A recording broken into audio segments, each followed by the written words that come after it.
Hey guys, welcome back for another video.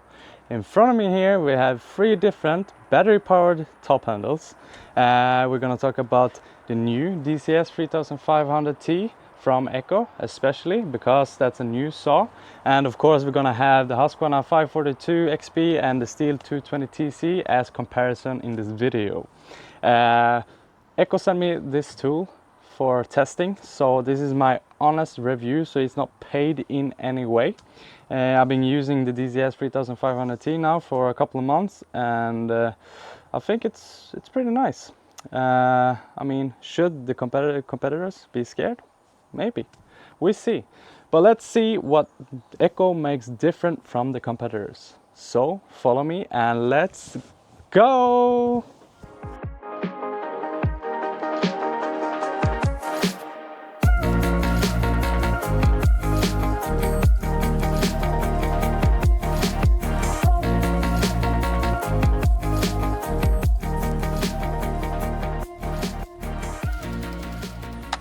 So, I'm not gonna go into like any specific specs in that way in this video. I'm just gonna talk about my personal feeling and my what I felt when I was using it up in the tree, and different situations, different scenarios, and how I felt the tool was handling. So let's just start talking about the design of the Echo.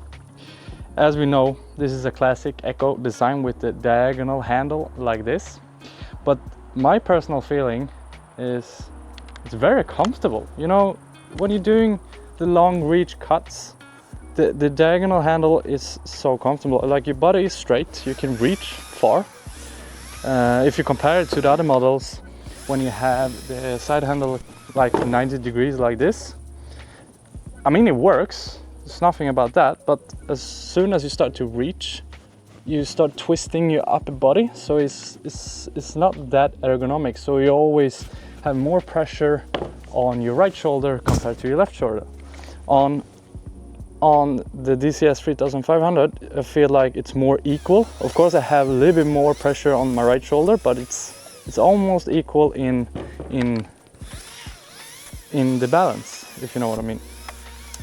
So, which I think is just so nice. It just comes so natural. I mean, sometimes, you know, when you've been using, or at least I've been doing that, when I've been using Steel or Husqvarna, you know, when I'm doing the long reaches, sometimes, you know, you shouldn't do this, but sometimes you end up having your hand under the battery pack, for example, when you're doing the long reach. But I mean, this is not ideal, right? And you shouldn't do this, or you shouldn't hold the strap in the back when you're doing the long reaches.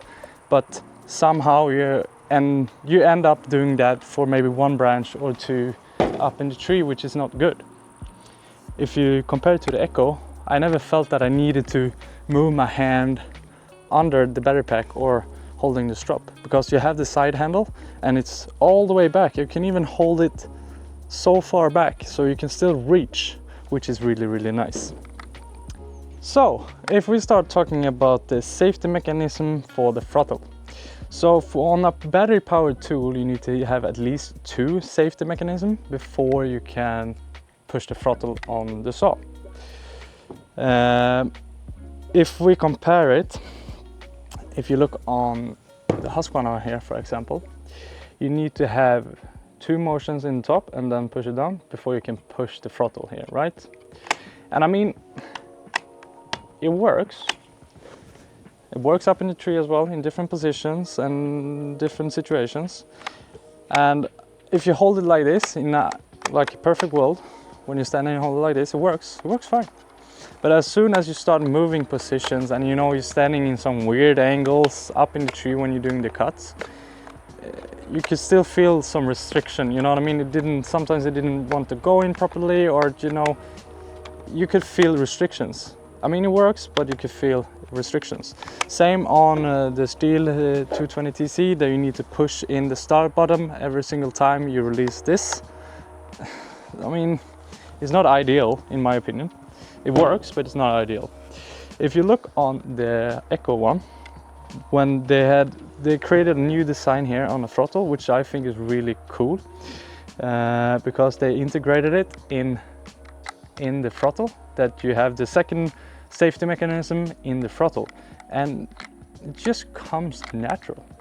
I mean, it doesn't matter how you have your hand or which position you have. I mean, it felt like just natural. When you have your hand on the saw, the throttle is just to push in, because you're doing two motions in one there, which I think is really nice. If we talk about the oil tank, so on the Echo you have a transparent oil tank, which I think is really nice, because now you can see clearly how much oil you have in it and how much oil you've been using and when you need to fill up. Of course, you have a little bit of a transparent tank here on the Husqvarna as well, but I don't think you can see the entire tank there. But yeah, anyways, you have lights on the Stihl and the Husqvarna that indicates when your oil is low, and in my opinion it's been working. But then as well, sometimes it's been lighting up and saying that you're low on oil but you still have oil in the tank. So in my opinion, I don't think that's such a good system, because I want to clearly see, you know, like I don't know, maybe I'm old school. I want to clearly see how much oil I have in the tank. It's like, you know, you're looking on a dipstick on the engine oil. You want to clearly see how much oil it is, instead of just trusting a light on your dashboard. So that's really nice in my opinion. They as well, if we still keep talking about the oil tank, the oil tanks on the Stihl and the Husqvarna has air valves. So what that does is sucking in air to create a flow with oil, so the oil pump can push oil to the bar, because you need air. Otherwise it would just be a closed area and it would not be able to suck the oil out to the bar. On Stihl and Husqvarna, after a while they start leaking oil through that air valve, which is really annoying. Like, I've been having both Stihl and Husqvarna in my cars, and suddenly it's just, you know, a puddle with oil under the sauce, which in my opinion is really annoying. that it leaks a little bit of oil. I mean, it works, but it leaks oil. If we look on the Echo one, they integrated a chamber with air. So what that does is creating that airflow in the oil tank, so the pump can push oil to the bar. You're not gonna, like, it's not gonna drip out any oil on you when you have it inside your car or on your shelf or whatever you have. It's not gonna drop out oil, which is really, really nice. It just keeps everything clean, and yeah, and it works really good with the air chamber in the tank. I mean, you have a lot of oil flow anyways. It works really, really well. If we talk about the transportation of oil from the tank to the bar or to the chain, Echo has quite a different design to oil supply to the bar if you compare it to the Stihl and the Husqvarna. You know, on the Stihl and the Husqvarna you have a separate hole for oil, and I mean, it works, of course it works, but then I felt as well it gets clogged up. It doesn't suddenly it just stops producing oil to the bar, and you probably have some debris in the bar, and that creates a stop somewhere. And on the Echo, doesn't matter the conditions, it could be pissing rain and it could be so much dirt and debris inside the cover and the bar, but the oil just keeps on coming. And I think that's because they designed it quite differently from the Stihl and the Husqvarna one. Because instead of having a separate hole for the oil, they have the hole integrated with where you put your chain tensioner. So it's a hole straight through, and they just go straight up into the bar, and that just keeps everything going. And I think as well, when the chain goes over that hole, it takes the debris with them. So it always keeps the hole clean and nice. So we always have oil in the bar. So that's just major difference there, in my opinion. It just works. Haven't had any problems with oil management to the bar and chain ever on the Echo DCS 3500T, which is really cool. If we move on further here, so Echo has, you know, the classic plastic chain catcher with the roll, and I felt a big difference there. You know, when you're dropping off the chain from the bar and you've been sharpening your chain, really delicate, really perfect, it's really sharp. But as soon as you drop the chain off the bar from the bar, and it suddenly catches into the aluminium catcher, and then it fucks up the chain a little bit, which I don't think it's so nice. When I was dropping off chains from this one and hitting the plastic chain catcher, it didn't affect the chain that much, which I think is really nice. And as well, if we compare the gap on the two models, so the Echo removed the gap completely from the cover in between the chain catcher. And if you look on the steel here, you have a small area here that you could potentially get caught up with you, especially like your lanyard for your saw could get caught up there. Especially for me, for example, I'm using those really thin lanyards, and they always end up getting caught up and getting stuck in here when I'm moving around the tree and things like this. On the Echo, that never happened on me, because they have it closed. You're not gonna get any chainsaw lanyards in there, you're not gonna get any ropes or whatever you are getting in there. It's completely removed, which is really nice. So let's talk a little bit about the power management and the head, or the head controls of the unit. The Echo has quite a smart system, which took them quite a long time to develop with RPMs and things like this.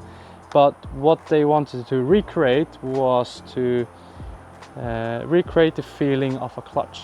So you have the clutch in the 542 XP saw, and you have the same feeling in the DCS 3500T, but without the clutch. How they recreated that, I don't know. That's some engineering shit right there, but I mean, it works really good. I could especially feel it when I'm doing the bore cuts, and when I'm stopping in the middle of the cut and restarting the cuts under pressure. There I could feel a lot of difference, and it's engaging straight away, which is really nice. If we look on the battery capacity, I think it says on the brochure it says 51 minutes, but I mean, if you look on the brochure and it says 51 minutes there, it doesn't matter, because in a real world situation, it's not like that's how it doesn't work like that, right? We're not cutting straight on for 51 minutes. Yeah, we like keeping the chain running for 51 minutes. That's not happening in the real world. In the real world, we're doing one cut, two cuts, putting down the saw, maybe move a bit. 2-3 minutes after that, we start cutting again. Yeah, but the battery management in the Echo ones are quite different from the competitors. I could feel longer runtime on the batteries. So for me, example, I'm very used to steel, so this is comparable to the steel 300S battery on the big Echo battery. So those ones are equivalent to each other, but I could feel quite much more longer runtime on the Echo one. And I don't know if it's the battery makes a difference, or if it's the battery management inside the head here makes a difference. I don't know, but I could feel quite a difference when I was using it in the tree. And if we talk about runtime, I mean, I could take down quite big trees. I mean, we're talking about maybe 60, 70, 80 centimeters in diameter, all the way up, all the way down, taking stems, branches, tops, with only one battery on the Echo one. And I could even have one dot left out of 4, which is quite insane if you ask me. I've been using both steel and Husqvarna, and it's been eating batteries sometimes more, sometimes less, and I always ended up needed to change maybe one battery, and that happens, you know. On the Echo one I could feel longer run times per battery, and that's quite crazy in my opinion. So this is my personal thoughts and feelings about the DCS 3500T from Echo, and I mean it's based on me putting this machine to the proper test for a couple of months. I mean, I've been using it in really harsh and hard conditions and long days, big trees, crane jobs, yeah, you name it. I've been putting it to the test and it's been just working flawless. I mean, if you look on the saw in a whole, it has very good ergonomic. So, I mean, on the long reaches, it's really comfortable, works really well. And as well with the safety mechanism on the throttle, it works really well in different positions and scenarios, which is really, really good. And you have the oil tank, which has the air chamber inside of it, and it works really good. It delivers oil to your chain and bar every time, and it just runs. It never gets clogged up in the bar or chain, which works really, really good. And of course we have the battery and power management system, which gives you a very, very long runtime. And in my opinion, this saw is a game changer. Would I recommend it? Yes, 100% I would recommend it. And I mean, you can read all about it on specs and so on, but it's in the end of the day, it's the feeling and the performance that actually counts, you know what I mean? And if you can, test it out. I mean, if you're on an expo or fair, or maybe if your closest dealer can get a hands on the DCS 3500T, test it out and you're gonna feel the difference between this and the competitors. I'm gonna drop a link in the description below so you can check it out, so you can read the specs if you want to do that. And so yeah, hope you guys liked the video. Don't forget to hit the like button, subscribe button, and stay tuned for the next video. See you guys.